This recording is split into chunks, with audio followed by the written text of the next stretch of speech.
3 years. Same weight, same gym, same guy.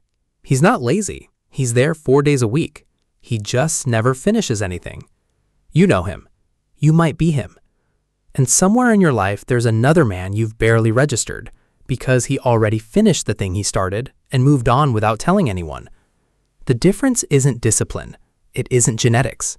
And by the end of this, I'm going to show you why the trait that separates them is also the most dangerous thing a man can build, because it doesn't care whether the thing you're finishing is worth finishing. For 20 years, the standard explanation was willpower. Roy Baumeister, a social psychologist, ran the experiments that made the idea famous: radishes and cookies. Subjects forced to resist chocolate gave up on a puzzle faster than subjects who ate freely. Conclusion: willpower is a fuel tank, and it drains. Here's the part nobody quotes. When other labs tried to reproduce that finding at scale, most of them couldn't. The fuel tank model is now one of the most contested ideas in psychology, which should bother you, because it's the model your entire self-improvement strategy is built on. Every time you've said, "I just need more discipline," you were budgeting a resource that may not exist. But something in that research did survive, and it's the part that actually explains the finisher. The people who scored highest on self-control in long-term studies didn't describe white-knuckling anything. They reported being tempted less often.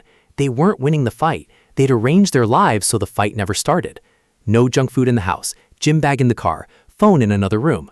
From the outside, it looks like willpower. From the inside, it's just Tuesday. But environment is the floor, not the structure.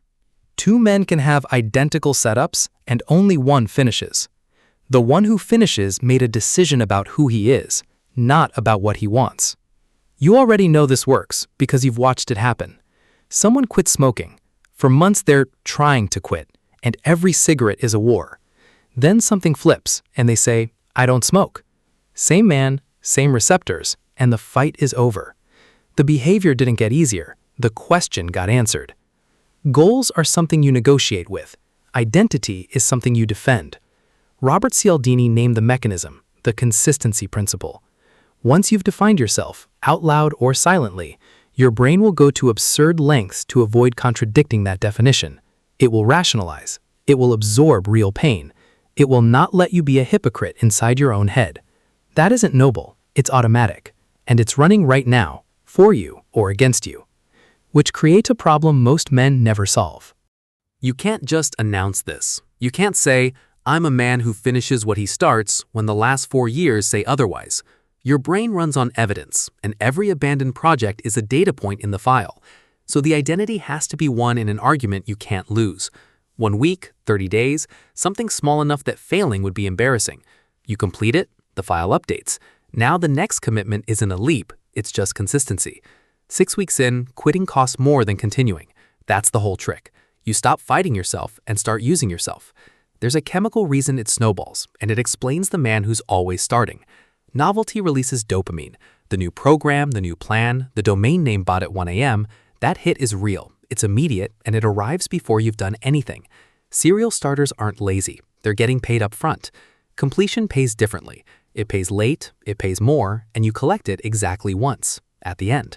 So the man who's never finished has never been paid that way. He has no reason to believe the second check clears. He keeps taking the advance. Which brings us to where this actually gets decided. And it isn't where you think. Not the start, everyone can start. Not the finish, you can see the finish. It's week 3, week 4. Nothing visible is changing. The excitement is gone, and there is no external reason to continue. Most quitting doesn't happen at the hard part.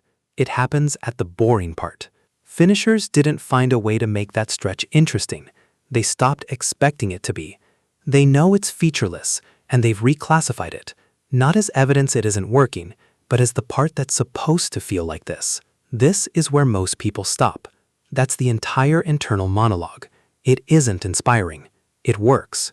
But you've never actually looked at that moment up close. So let me put you in it, because it does not look the way you're picturing. You're 26 days in. Not week 1 when you were still telling people. Not week 2 when it still felt like a decision. 26 days. Deep enough that it stopped being exciting and become logistics. It's a Tuesday. Nothing is wrong. That's the part nobody warns you about. There's no crisis. Work ran 40 minutes long, which happens. You're tired in the ordinary way. And somewhere on the drive home, you have a thought that doesn't feel like a thought at all. It feels like arithmetic. I'll do it tomorrow. Tomorrow's lighter anyway. And you're right, tomorrow is lighter. The reasoning is sound. That's exactly what makes it lethal. Because you are not quitting. Nobody quits on a Tuesday over a long meeting. You're rescheduling. And rescheduling is what responsible people do. Wednesday, you go. You actually do. So the system worked. Apparently. Thursday, something else comes up. And now you have a precedent. The second reschedule costs almost nothing because the first one already established that this is something you do. By the following Tuesday, there is no decision left to make. You're just a man who's been meaning to get back to it. 3 months later, someone asks how it went, and you hear yourself say, I fell off. Passive, like weather, like it happened to you.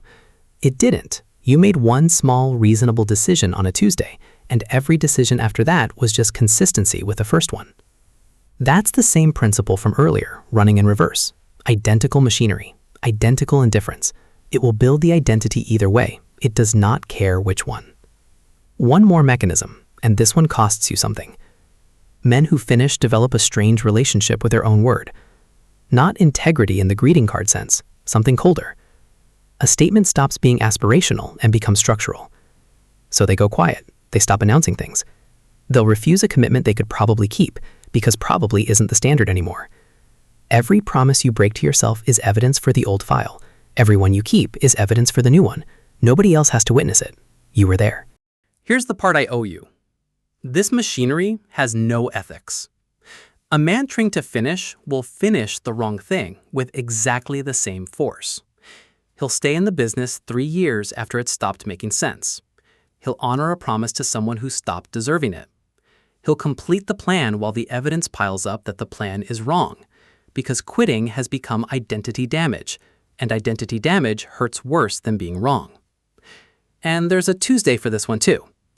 You're 18 months into something that stopped working around month 7. You know it. You've known it for a while.